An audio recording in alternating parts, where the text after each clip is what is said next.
Assalamualaikum warahmatullahi wabarakatuh. Bertemu kembali teman-teman di channel kesayangan kita, Fatan and Fish, tempatnya ikan hias. Semoga teman-teman selalu diberikan kesehatan dan keselamatan. Amin. Baik teman-teman, kali ini kita akan memberikan gambaran tentang seleksi ikan moli kita. Alhamdulillah ikan moli kita sudah beranjak besar ataupun dewasa ya teman-teman. Ini masih campur tapi ya masih termasuk buraya. Jadi kita harus seleksi ya teman-teman, supaya nanti yang kecil satu kolam dengan yang kecil, yang besar juga sama dengan yang besar. Jadi nanti pertumbuhannya bisa seragam.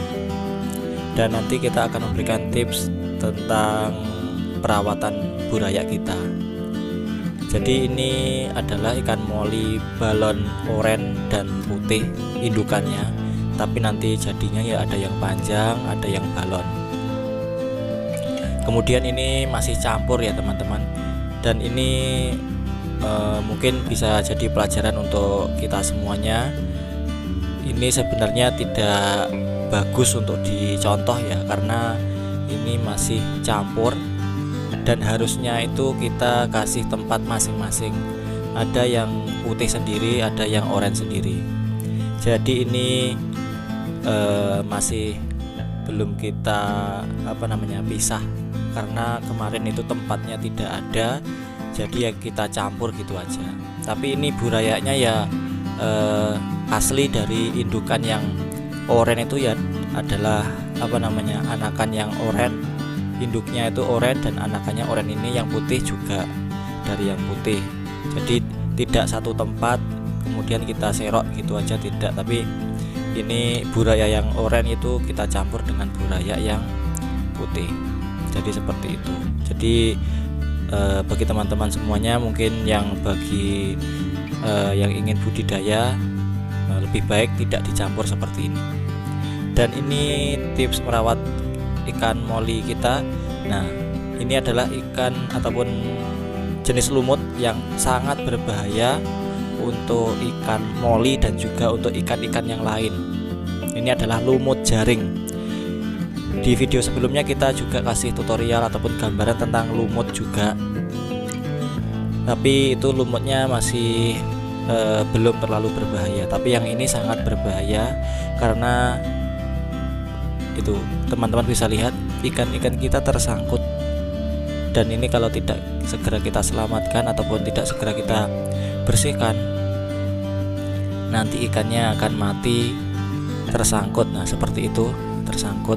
Jadi ya mungkin peredaran darah ataupun tubuhnya terikat ya, sama kayak kita. Kalau terlalu lama terikat nanti ya mungkin tidak peredaran darahnya tidak bisa jalan, dan nanti akan lama-kelamaan akan mati ya, seperti itu. Nah nanti teman-teman bisa lihat seperti itu.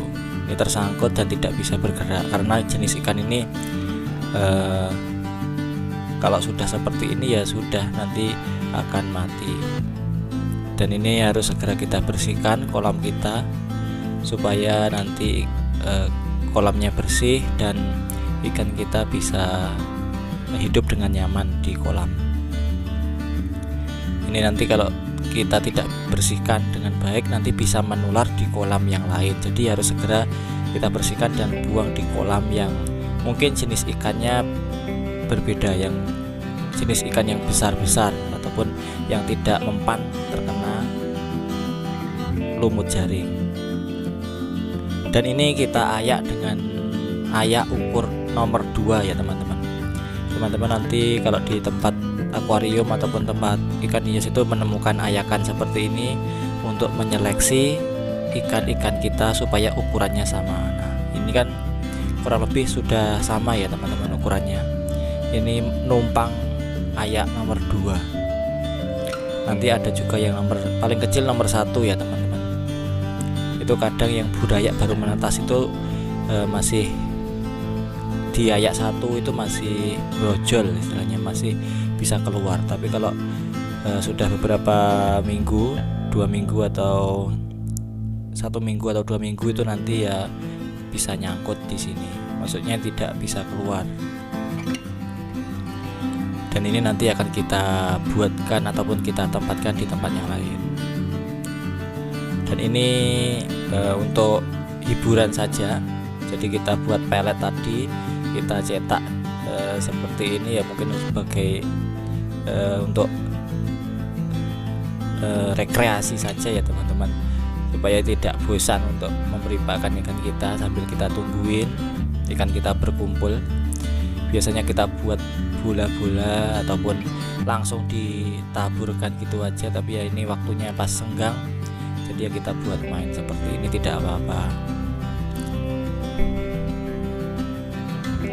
Jadi untuk teman-teman yang lain yang bertanya itu resepnya apa ya supaya ikan lahap untuk makan pelet kita, jadi tidak ada campuran sama sekali. Sekali lagi, tidak ada kita kasih campuran untuk membuat ikan kita lahap seperti ini. Ya cukup pelet dikasih air panas mendidih, kita tunggu 5 menit, terus kita tumbuk sampai halus, sampai berbentuk seperti jenang gitu ya. Dan seperti ini. Kalaupun nanti ada campurannya, mungkin ketika ikan kita lagi sakit ataupun mungkin untuk pencegahan penyakit, itu kita kasih obat-obatan, kita campur di sini. Baik teman-teman, mungkin itu dulu informasi dari kita, semoga bermanfaat. Sampai jumpa. Jangan lupa like, comment, share, and subscribe. Wassalamualaikum warahmatullahi wabarakatuh. Jangan lupa untuk menjaga kesehatan.